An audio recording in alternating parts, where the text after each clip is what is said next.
Well, hello, lovely listeners. Today, I have got the honor of speaking to Rob. Is it Dubin or Dubin? How do you pronounce it? Dubin. Dubin. Rob's in Colorado, and I've just been refreshing myself again with his bio before we jumped onto this. Wow, is all I can say. So, by his mid-20s, he was already an award-winning filmmaker, owned his own company, very well paid to travel the world, camera in hand, and working for numerous Fortune 500 companies. Sounds amazing, Rob. But after being lost in a winter blizzard in Colorado for 5 days, I'm intrigued to hear about that. Your wife and you were basically given up for dead, and the search had been viral worldwide. And so when you did survive, the first call you received was from the President of the United States. Which president was it? It was Bill Clinton at that point. Right, okay. But unfortunately, your wife suffered severe frostbite, and the doctors basically said they just wanted to amputate her feet and most of her fingers, which I don't blame you for saying, I don't think so. And you refused, and basically you both focused on getting her better, and it worked. And it sounds like you are a big Tony Robbins fan because you used his studies to help you build that compelling future that you both wanted to work towards. So amazing. And then literally from there, you decided to sell your house, buy a sailboat, and then for 17 years sailed around the world studying human happiness and fulfillment. There ain't many people that can say that, Rob. And you say you shared your lives with both billionaires and barefoot villagers in 100 countries. Very inspiring. And it was the survival experience was your own personal COVID moment and your response to deciding to actually seek happiness that parallels what so many in the workplace are experiencing now, that great resignation, and people have realized there's more to life than just a crap job they're in, right? So you are very much similar to me. You are now teaching people a recipe for happiness and to not settle with the careers that they're in, to have a more fulfilling career and a happier home life. And also to help corporations, and again, I do this work as well, to transform their bottom lines in terms of actually having the right people within the organization and how they can become a better business, I guess. So I'm sure there's loads more to you. I know there is, because I had a look on your website as well, and I thought, God, I'll be doing the intro for the whole hour. Welcome, Rob. It's an absolute pleasure to meet you. Thank you for having me. I know we're kindred spirits, so that's exciting. Definitely, definitely. So, as always, I'm intrigued with lots of things on your bio, but I'm intrigued to know what drove you as a younger man. Obviously, you were very successful quite early. How what drove you to get to that point, and then of course that whole life-changing moment of the 5 days in the blizzard. Obviously, that speaks for itself in a lot of ways, but yeah, I'd love to hear some of your backstory and really what drives you as an individual and how that's changed. Well, I was very lucky when I was in high school. I knew what I wanted to do. You know, most kids, it's certainly in America, they go on to a liberal arts college and they change their major two or three times along the way. And when I was about 15, I started mountain climbing and hiking, and I live in Colorado, gorgeous place. Mm. And the cameras in those days were these little point and shoot cameras that took terrible pictures. So I was seeing these dramatic, beautiful mountain scenes that I wanted to share with people, and I would take these pictures and they would be terrible. And so I got into photography. And then by the time I was ready to graduate high school, I knew I wanted to go into photography. So when all my friends went off to liberal arts colleges, I went directly to one of the premier photography schools in America. And I migrated from still photography into films. And I loved communicating with people, telling people showing people the miraculous places I was seeing in the mountains. And then that turned into telling other kinds of stories as well. So I was very lucky to get on with ABC television when I was very young and doing the kinds of films that I wanted to do. So I got to go to the Himalayas and climb big mountains next to Mount Everest. And I was a kayaker. I got to make kayak films on unexplored rivers all over the world. So I was very lucky. I was very intentional, but I also realized there was a good bit of luck there, that I was able to combine all the things that I loved and make a living doing it. And I just didn't settle for any other way of doing it. I knew what I wanted and I went after it. How did you get that break? How did you actually get that job? Well, I mean, I applied and I had good credentials. I was a good mountaineer. I was a competent kayaker. I was a good outdoors person. And I had a very good film education. And a lot of the guys doing that, they were all much older than me, but a lot of them didn't have the kind of classical or technical background of going to a film school. They picked up a camera and they were outdoor adventurers, and then they kind of combined their things. So I had a lot of good credentials. And, then when you got on the job, you had to pull your weight. And I was much younger than all of them, but I was able to, create a career doing that. And then when I met the woman that would become my wife, I convinced her to join with me.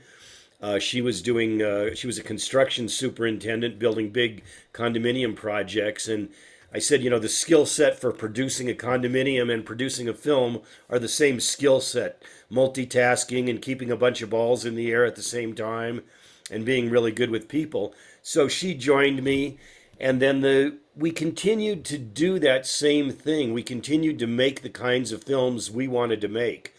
And that's a lot of that not settling. And I think it starts with giving yourself permission to have the kind of life you want.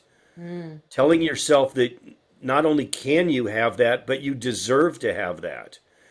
And so, I could have made boring films in the studio, but that's not what I wanted to do. So I figured out how to combine all the things I love to do and make a good living doing it. Did you, so, certainly at that young age, you had what sounds like crystal clear vision of the ultimate really for you at that time. Where did that come from? Because a lot of people will suffer with, self-doubt, don't deserve it, whatever the doubts are or the fears that come into play to stop people doing these things. What do you think it was for you? Was it your upbringing or? I think it probably was. It's hard to say. I mean, my parents wanted me, my dad was a doctor. They wanted me to go into a much more traditional kind of be a doctor or a lawyer. Or every one of their friends was a doctor, a lawyer, or a businessman. And this idea of going into the arts was very foreign to them. They were not in favor of it. Luckily, I had some teachers at school that convinced me that not only could I do it, but the door was open to do it. And so that my teachers were very instrumental in helping me see an alternative path and going out of their way to open some doors for me in that sense so that I could see myself in that role. So that was a big part of it. Yeah. Well, that's amazing because a lot of teachers aren't like that. So you were blessed to have those that saw beyond, the norm, I guess. Well, I graduated high school 50 years ago, and one of my teachers is still one of my very close friends. Oh, wow, really? Yeah, I've stayed in touch with several of my the specific teachers who were that kind of inspiration to me are still my good friends. That's amazing. And not many people can say that either. Yes, they add a great dimension to my life. Wow. Okay. So you convinced your wife to travel the world with you while you made films that you wanted to make. How long did you do all of that for? I was in business making movies for 20 years, and I loved it for 19 and a half of those years. And when I stopped loving it, I stopped doing it. Yeah. And that's really the crux of it, because very few people would make that decision. I was 42 years old in the prime of my earning years. In the film business, it takes you a long time to get established, to get credentials, to get a good reel of work you've done to help you get the next job. And so I was at the peak of my career, and I just didn't love making movies anymore. And so we closed our company and did something different. And that's certainly a decision most people would not have made. They would go with the comfort zone and stay in their comfort level and continue to do something that didn't spark them. So that's one of the things that I would say that made me different. And it comes from demanding more of myself and demanding more of life. I just expect more out of life than some people, and I expect to work harder, and so I'm not easy on myself in seeking my goals. When you decided to close and you'd felt fallen out of love with it, was that before or after the accident? Well, it wasn't an accident, Not an and accident. You got it lost. I know, but the this surviving in the wilderness, and I talk about this in the talks that I do.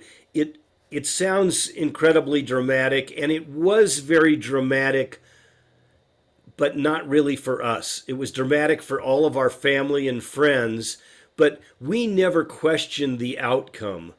I live in a space of a happy life, and I do all these things to make myself happy. That's kind of my driving motivation for. I think our purpose in life is to make ourselves happy and make other people happy. And so that's how I lived. So we survived out in the wilderness, but it was not a particularly life changing moment for us. So many people that do the kinds of speaking and coaching that you and I do, they have this dramatic story of getting cancer and seeing the light and changing their life. And for us, it really wasn't that way. It was dramatic in a different sense, but it was mostly I would say a proof of the resilience and the optimism that we had out there because of the way we have decided to live a happy life. And I tell a story in my talks where after we came back from the wilderness and we got out, and then the third day out of the hospital, the doctors told me that they were going to amputate both of my wife's feet, and then a couple days later they would amputate her fingers. And I went home, in shock from that, and I don't remember what else they said or driving home. And I walked in the door, and as I opened the door, I looked down and I saw a pair of my wife's running shoes where she had taken them off by the door there. And my legs just turned to dust, and I collapsed on the floor. And I lay there all night long just crying uncontrollably. And, every time if I would open my eyes, I would see these running shoes again a couple feet from where I was laying, and these shoes that she would never wear again in her life. Mm. And I spent the whole night just crying uncontrollably, trying to imagine what kind of future awaited us with this terrible diagnosis, this thing hanging over our head. And it was the most powerless moment of my entire life, laying there on the floor with nothing I could do about what was about to happen to her. But I woke up completely transformed, feeling as powerful as I had ever felt in my life. And I raced to the hospital before the doctors could talk with her. And I said, "You're going to have a complete recovery." And we both started focusing only on having a complete recovery. And from that moment on, we started talking about all the other great things we were going to do in our lives. And what happened in those little hours between when I felt the most powerless and then the most powerful in my life is sometime around 4 or 5 in the morning, I must have finally fallen asleep.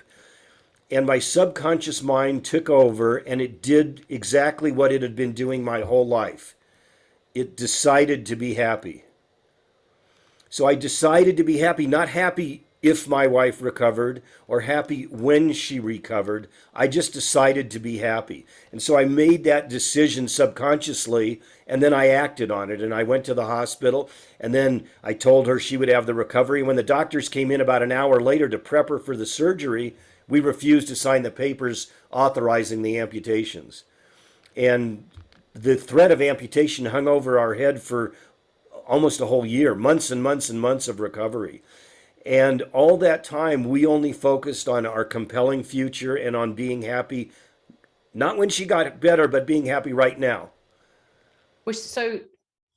Okay, so it sounds to me like your wife's very similar to you in terms of the positive outlook and yeah. So so as soon as you said that to her, she was like, yes, I'm with you. You know, she wasn't like, well, the doctors know best and all of that. She just was like, yeah, Well, she hadn't actually heard the diagnosis. right, okay. So they had pulled me out of her hospital room at the end of that third day back and told me, but they hadn't told her yet.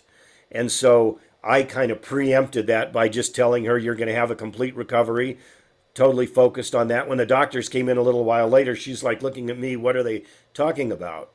And there were multiple different doctors taking care of her. One of them was the surgeon, and one was the trying to heal her feet. And so the second doctor came in, and we had the same kind of conversation. And then the hospital sent a psychiatrist in to talk to No, us because clearly we were in yeah, clearly you're denial. crazy. Yeah. And we had the same conversation with him. But eventually we came to a bit of a standoff with an agreement with the doctors. And they certainly did what they did cured her feet. I mean, they treated her in a specific way and they saved her. But had we let them, they would have cut them off before that, you know. Yeah. I mean, I've never been a big Western medicine fan. I've always gone towards the Eastern philosophies. I'm a Reiki healer as well. And it's it boggles my brain that the answer to everything is chop it off, because it is.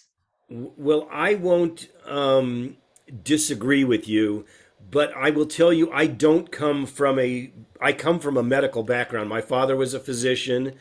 My first jobs after I graduated from being a paper boy, my first jobs when I was a teenager and in high school were working in the hospital. I worked as an orderly in the hospital.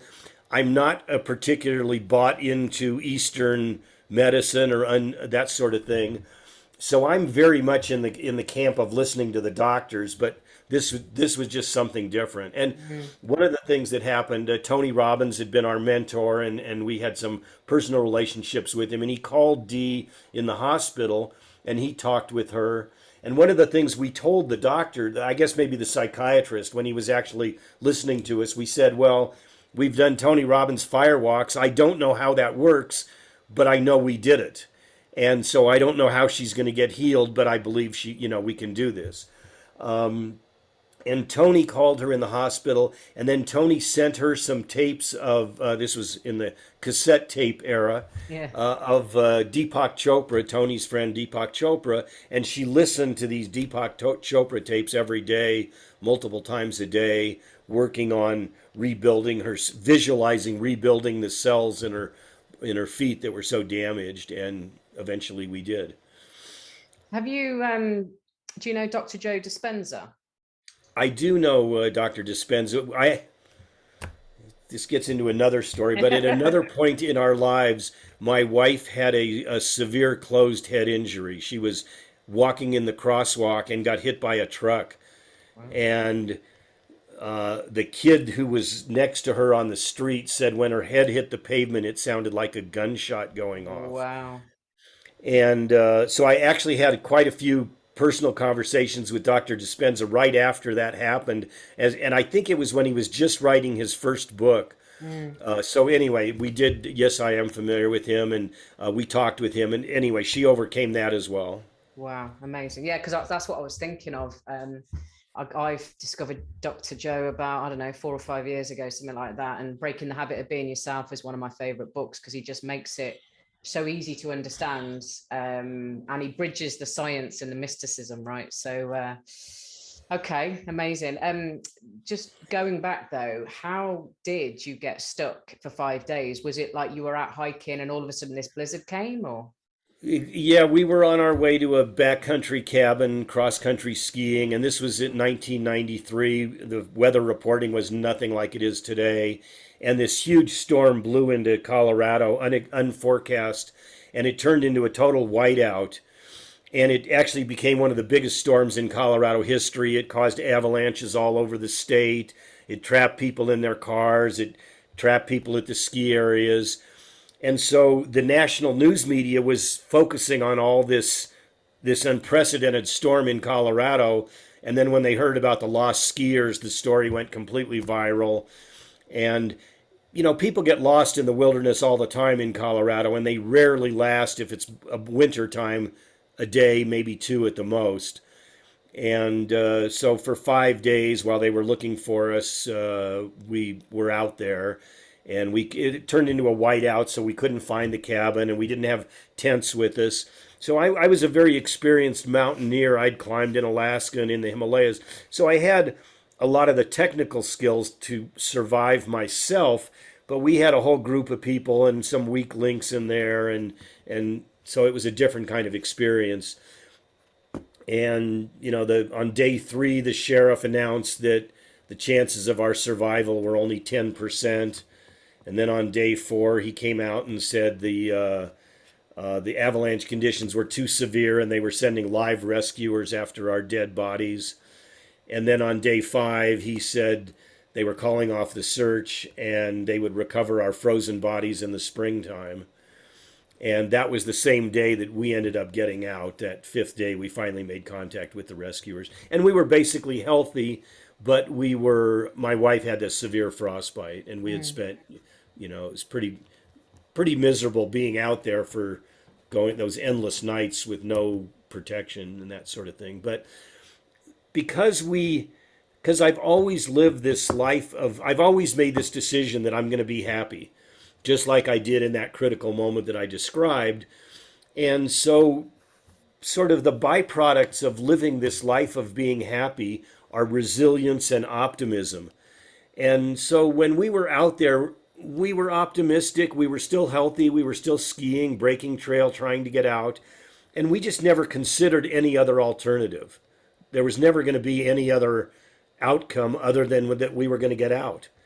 And we had a woman with us that our group got a little separated, but we were with one woman, and she did not have that same outlook. On the 2nd day, she wanted to lay down in the snow and die. Oh, wow. And she actually just shrugged her pack off her shoulders. I was in front breaking trail, and she was behind me, and at one point she just shrugged her pack off her shoulders and kept going without it, and so now she had no sleeping bag.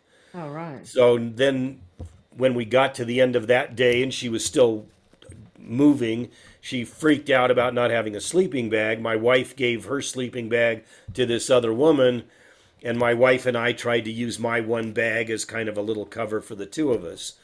But her attitude was completely different, and we did manage. It took every bit of Tony Robbins NLP training that I had to continue to motivate her for the next 3 days to keep moving, but we did get her out alive as well. Wow. Whew. That must have been quite intense.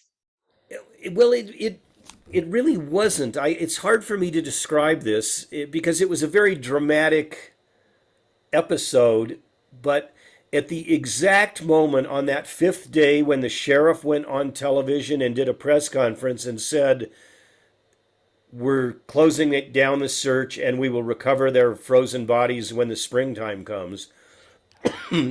Literally, at the exact moment he was saying that on television, my wife and I were having a discussion as to how we were going to make up the lost time in our office on a project that we had due in an film editing job we had due in a few days. And so we were discussing this completely mundane thing, while the rest of the world's perspective was that we were dead. You were dead. And so it was because we have this idea of optimism, and optimism and this living this happy life breeds resilience, and resilience is the antidote to burnout. And it doesn't matter if you're burned out from breaking trail through the deep snow for 5 days, or you're burned out from your office job, or you're burned out because your kids are struggling at school, or your home life, or your mortgage is due. Resilience is resilience. And so when people adopt these traits that I teach, when they first make the decision to be happy, and then they adopt these traits and habits that happy people do, they build that kind of optimism and resilience, and it changes every part of your life. And here's why it changes every part of your life. This may be the most important thing I can say during our whole podcast. The experience of our life is not what happens to us. It's how we think about what happens to us.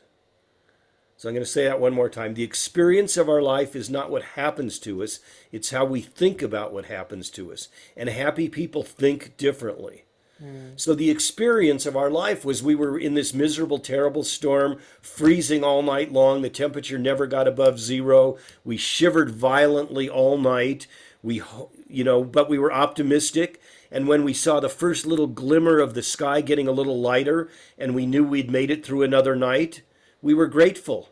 And so we had optimism and resilience, and that's what allowed us to think differently about that situation. So while the entire world was thinking one thing about the situation, and I mean, my brothers and my friends told me the dreams that are the imagination that they were having of us freezing to death out there, and we were having a completely different experience because we thought about it differently.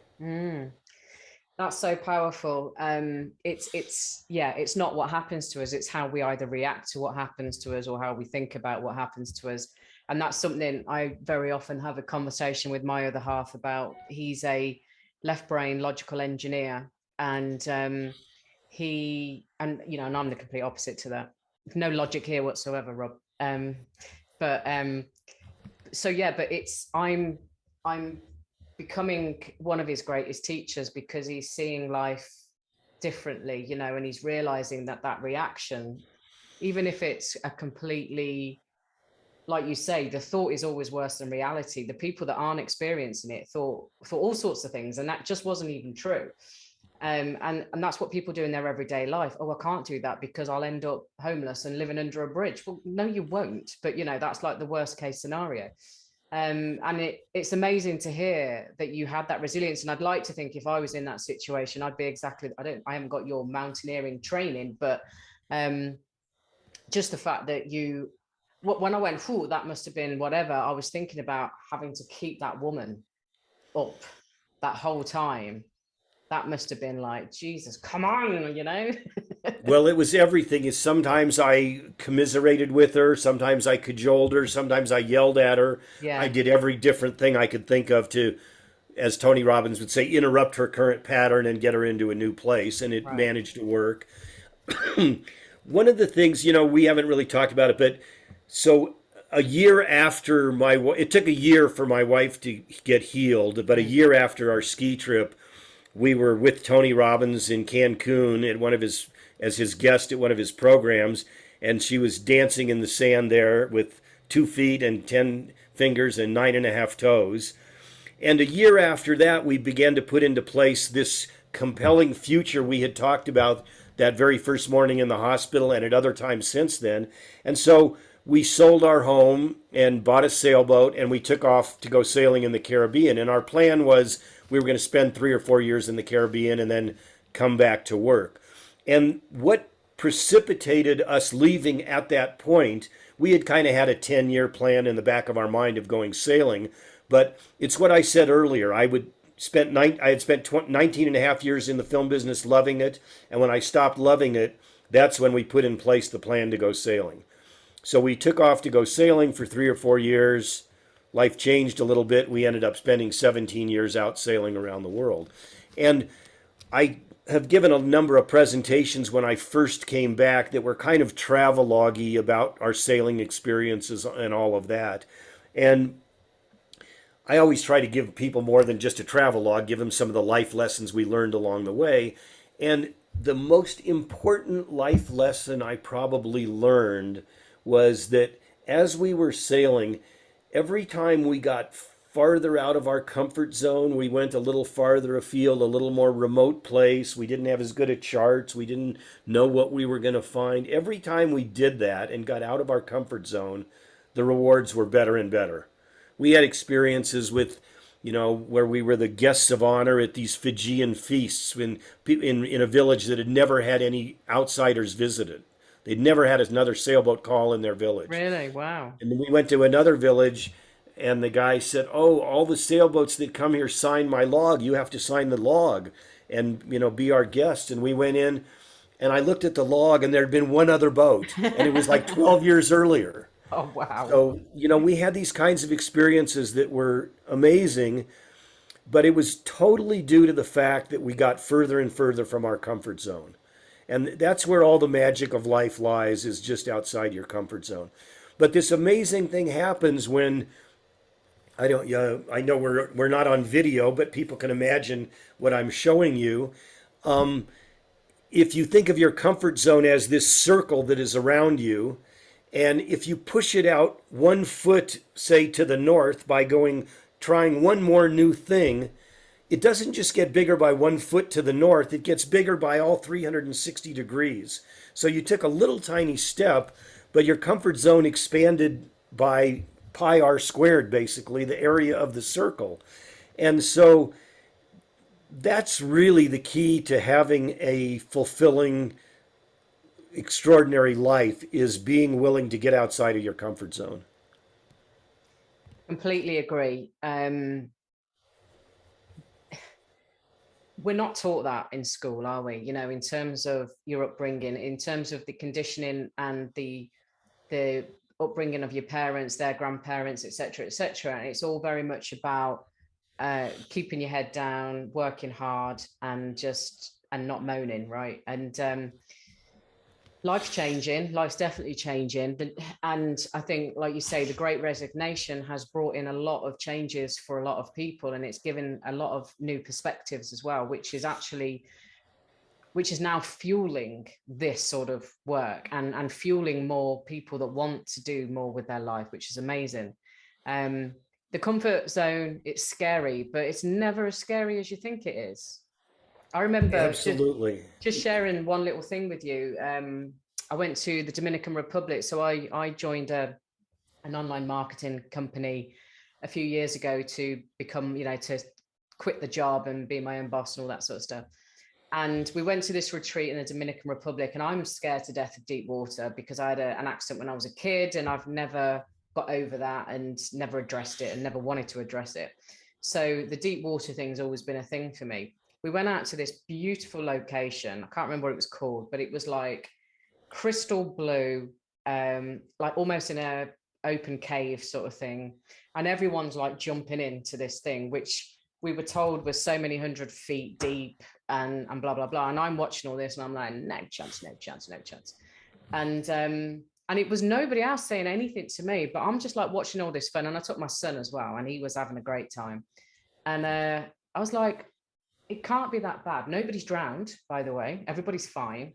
And so, yeah, I just talked myself into it. And I went to a guy who used to be a captain of a yacht. So I felt very safe with him and just said, I really want to jump in. I'm shit scared. Will you hold my hand and will you jump in with me? And it's on video, and you've got everybody just like cheering me on because I'm like petrified, but probably like, when people walk across the fire at Tony Robbins or whatever. But I did it. And do you know what? I mean, I was scared. It wasn't as bad as I was expecting. And the result of afterwards, I felt elated. I felt like so proud of myself and realized, all of those fears for all of those years and how much it's held me back, it's incredible. Absolutely. Well, good for you for jumping and doing that. And it's in, when people do, every time, I've never heard anybody, literally, I coach people on how to break through fear. I've never ever heard anybody do what you did, do the jump or whatever the thing is for them, and regret it. No. Literally never. Zero. No. Every time people push the envelope and try something, they are so glad they did. How did it go from 3 to 4 years of sailing around the Caribbean to 17? Did it just evolve that way? Well, it evolved. It was a couple of different things. So people always wonder about the practical side of it, and financially, it happened to be the late 90s, which were very good in the stock market. So when we left, I had a nest egg that I figured was good for, say, 4 years of cruising, plus a little cushion for us to come back and get reestablished with jobs and doing what we were going to do. And the stock market was very good. I had learned a lot about investing also from Tony Robbins. And the living on the boat is fairly inexpensive. You've cut out so many of your monthly expenses. And so at the end of 4 years, our nest egg was actually bigger than when we had left. Right. So the Wow. longer we stayed out cruising, the more money we had in the bank. That's a pretty good outcome. And we were having every day, literally, we pinched ourselves at the end of every day saying, "Do you believe we're so lucky we get to live this lifestyle?" And we did it for 4 years, and then we knew we could afford to keep going. So we went a couple more.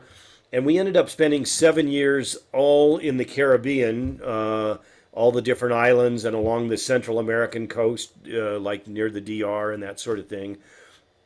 And then we decided to sail around the world. And my wife was the one who really wanted to do that more. I was a little nervous about getting outside of my comfort zone, and Mm. it's you know, as the captain of the boat, there's a huge amount of responsibility on me when we head across the ocean.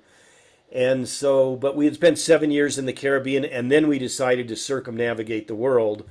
And that was a sort of a 10-year effort. And we lived in Thailand for 3 years and lived in Australia for a couple of years. And when you're when there's just two of you on a sailboat, one of you needs to be on watch all the time as you sail across the ocean. So one person is on watch while the other person sleeps.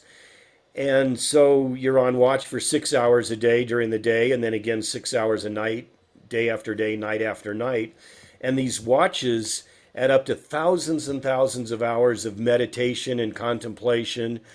And the ocean you're meditating on is a bit like life. Sometimes it's calm and peaceful with puffy white clouds overhead, and other times it's a raging maelstrom. And but these hours add up, and you're thinking about all these things of your life and reflecting and trying to figure out the life lessons you've learned along the way. And one of the things is that there's really nothing that can make you feel as insignificant as being on a small boat in the middle of the Pacific Ocean. You know, you're thousands of miles from any land or from any other human, and yet as insignificant as you feel sort of connected to everything because the oceans connect everything. You know, you're bobbing there on your boat between the sea and the star-filled sky overhead, and you see every little glimmer of starlight up above you. It feels like you can feel the earth breathing with every wave that lifts your boat. And the oceans connect everything. You know, we had left from Florida. One of the places we wanted to go was Australia, clear on the other side of the planet. But the ocean and our boat and the wind could connect those two places for us. Mm. So I always became interested in this idea of connection.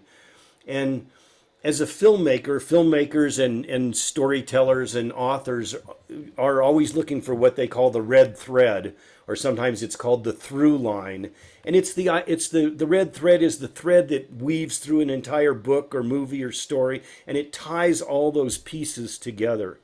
And so when we were out there on the ocean with these hours and hours to contemplate and think about things, I came to realize what my own personal red thread was. Mm. And for me, it was this idea that our purpose here is to be happy, to make ourselves happy and help others find their own happiness. And so that's then became kind of a driving force for me for the rest of our 17 years is making myself happy, figuring out what made me happy and how I could share it and teach other people how to be happy. Before we move on from that, this could be an inappropriate question, but I thought about it when you were talking about somebody's always got to be on watch on the boat. What happened to the love life? Oh, it's fantastic. It's actually well, I mean, you're together for if you're sleeping for 6 or 8 hours a day, each of you, that's only half of the day. There's still plenty of time to be together. And Okay. one of the most common questions we get is how did the two of you get along so well on a boat Mm. 24/7 in a 40-foot sailboat for years? And it for us it made our lives better than ever. I mean, we do everything together. We rarely ever get on each other's nerves or anything like that. And our 40th wedding anniversary will be in a couple of months. Oh, amazing. Ruby wedding. What are you doing for that? We haven't talked about it yet. I don't know. Oh, okay. I'm going to Burning Man just before our anniversary, and my wife, she's been with me several years, but she didn't want to go this year, so I have to rush back from Burning Man in time for our anniversary. Right. Okay. Well, I hope you have a wonderful time. I'm sure you will. So basically, while you were out there reflecting, meditating, the inspiration came in terms of what your red thread was, and then you wanted to give that to the world. So what did that look like? In terms of when you came back on the boat and got back on into normal civvy land or whatever you want to call it. Well, it's very much what you alluded to a few moments ago, actually.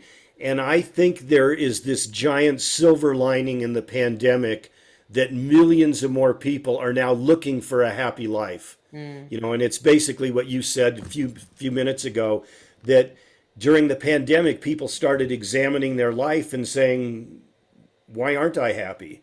Or first of all, am I happy? And then realizing, no, I'm not. And then wondering why not. And so the fact that millions of people around the world are looking at these questions, I think is the silver lining. And I think it's going to lead to a better work experience for most people. And it's going to change companies that are focused on that.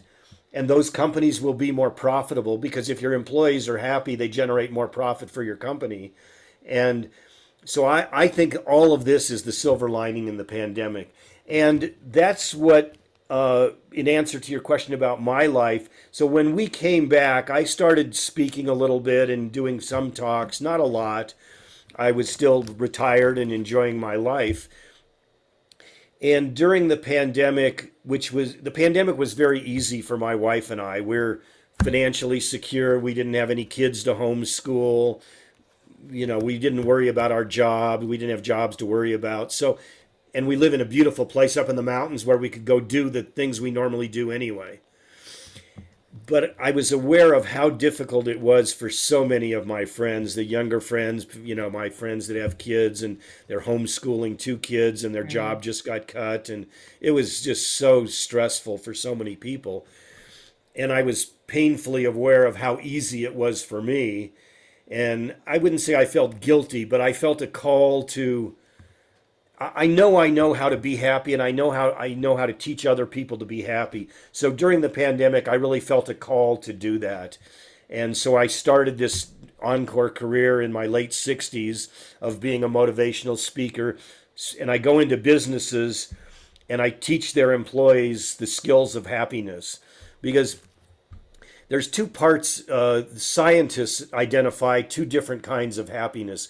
One of them is called hedonic happiness, which comes from the word hedonism, and it's the things that are pleasurable. So it's, eating an ice cream cone, or sex, or buying a new car, or, meeting the right person, or getting a raise at your job. It's all those things that do make us happy, but they make us happy for a really short period of time. Yeah. And that's what all the companies focus on. They focus on compensation, and, during the pandemic when they're losing jobs, Great Resignation, well, we're going to add some benefits. You get Taco Tuesdays and kombucha on tap, as if that's going to make a long-term difference in people's happiness levels. So businesses are very and even people, if you ask your employees what's going to make you happy, they're probably going to tell you some of those kinds of things: a raise, a gym membership, whatever, these benefits, because that's all they know. But in fact, the things that really make us happy long-term and deep down are things that provide purpose and meaning. Yeah. And so those are the skills that we learned out sailing. You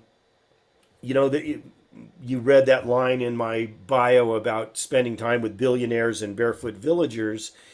And before we left, we were combining our filming with our sailing interest. And we were filming the America's Cup and some of these very high-end yacht races.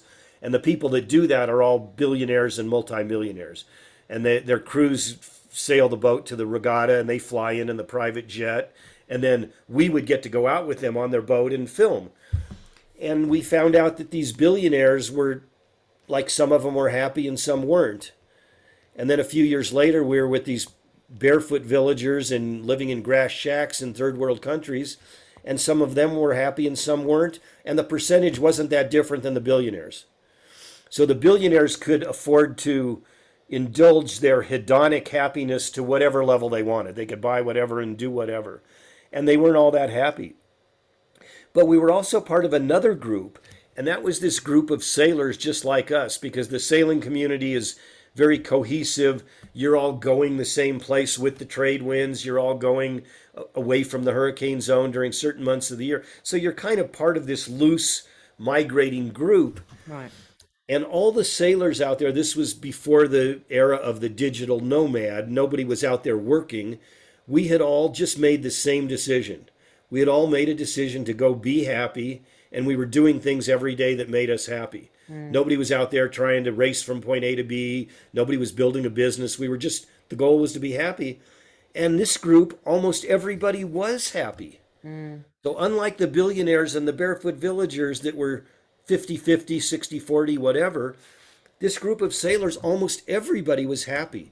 And so I was studying this red thread of mine, this idea, and I had time to observe this huge group that almost all of them were happy, and almost all of them were doing the same things. And they were doing these things that provide meaning and purpose in our lives. Because when you get on a sailboat, you don't have room for a lot of stuff. We moved from a 2,800 square foot house to a 300 square foot sailboat. You can't carry all your things that, hedonic things that make you happy. You don't have room for your espresso maker and whatever else. And you're living kind of being on a boat in a storm is not a picnic. It's a rough life. Oh yeah. And so we had foregone all of those things that most people think make them happy. And instead, we were looking for these things that provide meaning and purpose in our lives. And we were finding them. And this whole group was happy. So those are the kinds of things that I teach in my program now to help people find that kind of happiness that comes from purpose and meaning in our lives. And do you work with anyone, or have you got like is it mainly men, women, or women? Is it mainly older, younger, or is it just anyone? Well, it's anyone. I mean, I'm doing a next week here in the city that I live in the Salida. I'm doing a 1 day workshop for free, actually, for people in the community, and that's for anyone. Primarily, what I do is I go to businesses who are struggling with the Great Resignation, and I do either keynote speeches or 1 day workshops where we do a real deep dive into here's the things that give meaning and purpose in your life. Here's how you can adopt them, make them part of your life.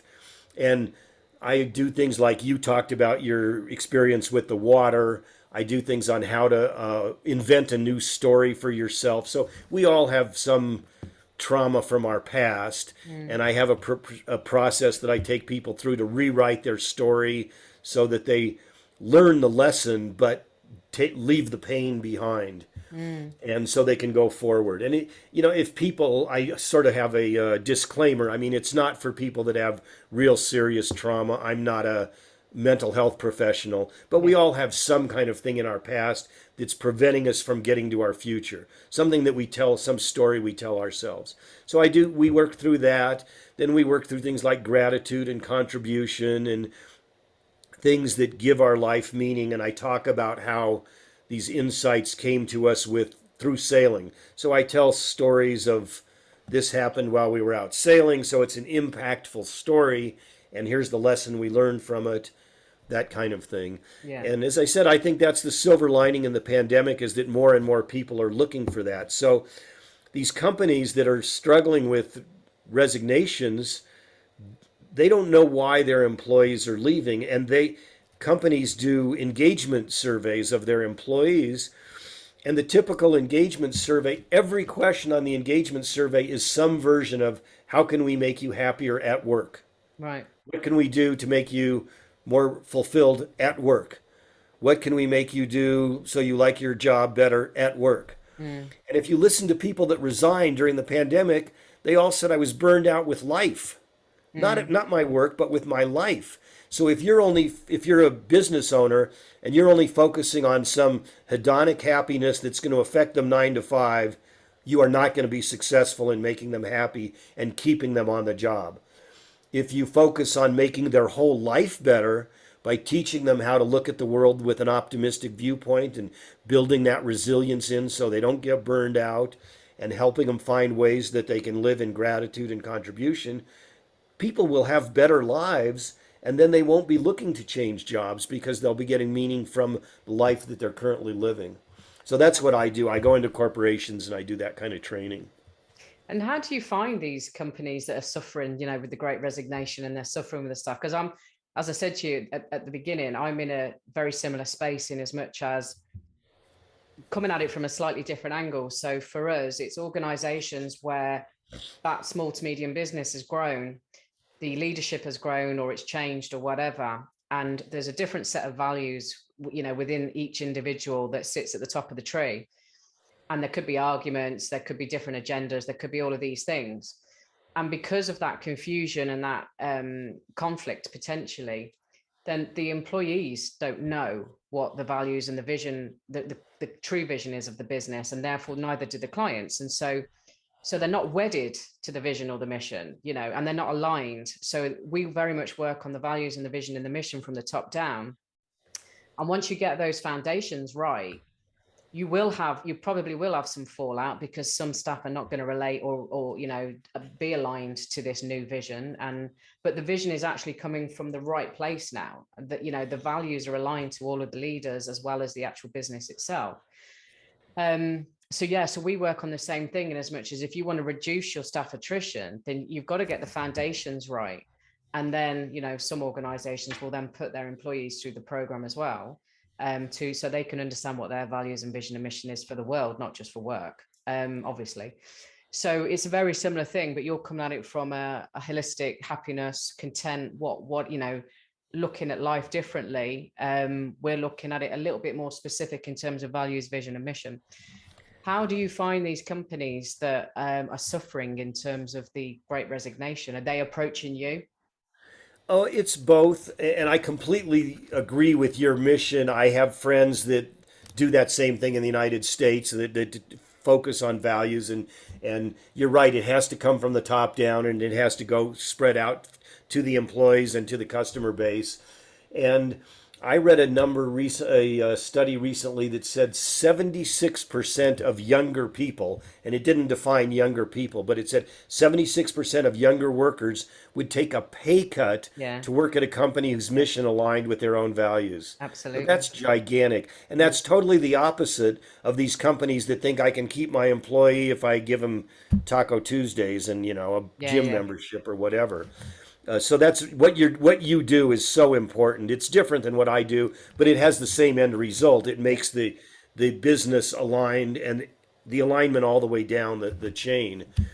I guess, a couple days ago, I got a call from somebody. I don't even know how they found me. I dropped the ball on my marketing. I should have asked them, and I will in my future conversations. But they're doing monthly webinars for their employees. They said they had about 80 employees, and for their customers. And they're just doing monthly webinars that they think will help people make their lives better, any kind of self-improvement. Right. So they wanted me to do a keynote for that. I speak at HR conferences. So I'm speaking at, I spoke at one a few weeks ago, and I've got 2 or 3 coming up. And like the state of Arizona, they're SHRM, which is the Society for Human Resources Management. So it's the association of HR people, and I'll be speaking at their conference, and hopefully out of that, I'm doing a keynote on some of the stuff we've talked about and why it's important to make your employees happy. And I give the numbers of how it's profitable to them and info for them to get the CEO to buy into this kind of training. And then hopefully out of that, speaking to the HR groups, their individual companies will bring me in to talk to do a full day workshop. Because that's where the keynotes are great. It's nice to inspire people, but I really like doing the full day workshop because I know when I leave, they've got tools to make themselves happier, and they will be happier. And I make that transformation. So that's kind of what I enjoy doing. Amazing. So if anybody listening really wants to know more about you or is interested in working with you in some capacity, where's the best place for them to find you? They can find me on my website. It's just my name, Rob Dubin, ROBDUBIN.com. And if your listeners are interested in some of the things we've talked about, the framework for happiness, or I think there's some things on relationships, some just the things that work for my wife and I, because we get that question so often, and some financial things, how we afforded to retire young. There's that. And there's some other resources, and those are all on the frequently asked questions page. If people want to fill out the form, they can select several different things to download. Okay, cool. And I love to finish with anything you feel inspired to share as we finish this conversation. Yes, I think that you are entitled to be happy, and you should be giving yourself permission to be happy. And I still do. I have something I like to share. Maybe it's a memory that we might all share in common. And even if you don't share the memory, you probably can imagine the moment in your imagination. And I always remember when I was about 10 years old, and I woke up on the very first morning of summer vacation. And you have the whole summer before you. You haven't a care in the world. And you have a million dreams and wishes and things you're going to do all summer. And you know you're going to make all of them come true. Well, my secret is that I still wake up that way every single morning. And you can too. When you wake up tomorrow morning, find that 10-year-old you that you were, that knows that everything is possible, and that what you're going to do that day is going to be fun and make yourself happy, and then find out a way to make others happy. Amazing. Love that. Love that. Well, Rob, it's been a delight, a pleasure, awe-inspiring to have this hour with you. I know the listeners are going to love your story. I loved your story. You are an inspiration, and fair play to you. I mean, maybe you took sort of 17 years out and now you're feeling like you want to give back and, your late 60s and all the rest of it. But actually, it's what lights you up, isn't it? And I guess it doesn't probably feel like work to you anyway. This is you having an impact and improving and helping people's lives, so amazing. Absolutely. I have a friend who just last week, she teaches people how to find their purpose. And she said something that's one of the most beautiful quotes I've ever heard. Your purpose is the best of what you have to help others. Oh, nice. Amazing. Well, thank you so much, Rob. It's been a delight. And I wish you all the best, especially for your Ruby wedding anniversary. Thank you so much. It's been a pleasure to be with you. Thank you.